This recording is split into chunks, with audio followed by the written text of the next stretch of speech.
इनसे प्यार करो, इनके नाम से प्यार करो, इनके आश्रित हो जाओ।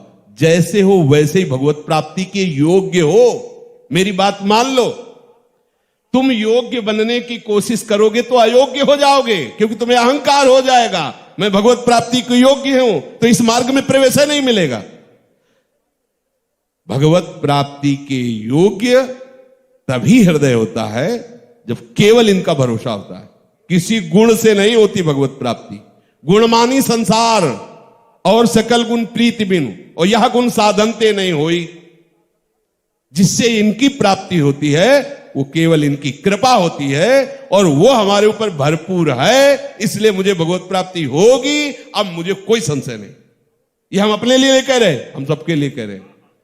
ये बात स्वीकार करो, केवल बात स्वीकार करो। आप केवल बात स्वीकृति में ही मरे हो, नहीं आप कभी मरने वाले नहीं हो। नैनम छिन्दन्ति शस्त्राणि नैनम दहति पावका न चैनम क्लेदन्त्यापो न शोष्यति मारुता। आपका स्वरूप ऐसा है, और आप छोटी छोटी बात में मर रहे हो, छोटे छोटे भोगों में मर रहे हो, छोटी छोटी घटनाओं में प्रतिपल मर रहे हो। जबकि अग्नि की ताकत नहीं कि तुम्हें जला सके, वायु की ताकत नहीं कि तुम्हें सुखा सके, जल की ताकत नहीं कि तुम्हें डुबो सके, किसी शस्त्र की ताकत नहीं कि तुम्हें काट सके। तो आपकी दुर्दशा क्यों है? स्वीकृति, स्वीकृति।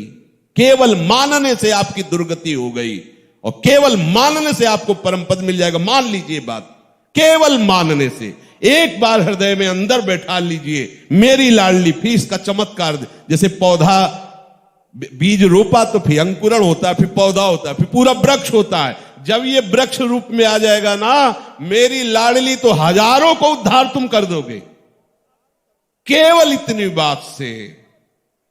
मम भरोस, बस, दूसरा नहीं। ये बहुत बड़ी साधना का फल है।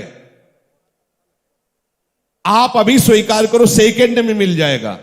बोले आपने मान लो साधना की होगी तो आपको फल मिल गया, आपके अंदर भरोसा आ गया, मैं तो विषय हूं, संसार से आया हूं। तो सत्संग की ऐसी महिमा है, तात स्वर्ग अपवर्ग सुख धरी तुला एक अंग तूलनता सकल मिल जो सुख लव सत्संग। कौन सी महिमा? यही महिमा कि जिसके लिए 10-50 वर्ष तप किया, भजन किया, उपासक को जो अनुभव में, संत को जो अनुभव में आया, वो तुम्हें 1 सेकंड में दे रहा। मान लो हो गया, तुम्हें करने की जरूरत नहीं, क्योंकि सत्संग की महिमा है। तात स्वर्ग अपवर्ग सुख धरी तुला एक अंग तूलनताय सकल मिली जो सुख लव सत्संग। एक लव समय के सत्संग मात्र से अनंत ब्रह्मांडों का वैभव, मोक्ष, सुख भी एक पलने में रख दिया जाए तो क्या है? यही उनका अनुभव उन्होंने बताया, आपने स्वीकार किया, समान हो गए। सुने प्रपन्न जे भये अभद्र सर्व के गए। सुने, केवल सुनने मात्र से शरणागति कैसे हुई? श्रवण सुजस सुनी आयऊं प्रभु भंजन भव भीर त्राहि त्राहि आरति हर। श्रवण से, आप श्रवण से सुना, केवल लाडली जू का भरोसा, मानने से भगवत प्राप्ति हो जाएगी। मेरी लाडली जू हो जाएगी, आप मानो तो मान लो, सब बात बन जाएगी। ये बहुत इधर उधर चंचलता, ये बहुत प्रश्न उत्तर, ये बहुत झंझटे तभी तक बनी रहेंगी जब तक श्री जी के गोरे चरणारविंद का भरोसा नहीं आ रहा। बल है तुम में तो करके देख लो, नहीं है तो भैया निर्बल हो के बैठ जाओ ना। 2 में 1 काम, ना तो निर्बल बनते हो और ना बलवान हो, इसीलिए पिट रहे हो।